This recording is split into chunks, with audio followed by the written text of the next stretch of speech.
Coffee and tea, especially things like green tea, really stain your teeth. And I've discovered a natural teeth whitening that legit works. And I've tried so many of them, like they don't work. All about doing it naturally. So I've already tried charcoal, I've tried different essential oils, I've tried oil pulling, and my teeth are not badly stained, but those things just they're just not as effective as this research proven ingredient that's a form of calcium. So this form of calcium is in your bones, but it's called calcium hypoxyapatite.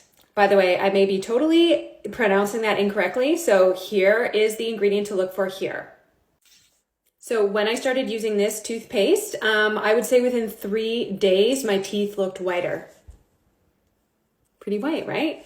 But there's some legit research out of Germany, only a couple of years old, that showed when people were using a toothpaste with this form of calcium in it, not only did it make their teeth less sensitive, but their teeth felt smoother and whiter. And it's just such a better option than all of the bleaching products. Fluoride, I have not used a fluoridated toothpaste in over 20 years. So not since my 20s. I'm in my mid 40s, as you guys know. I have only ever had one cavity in my entire life. I'm using the Green Beaver brand.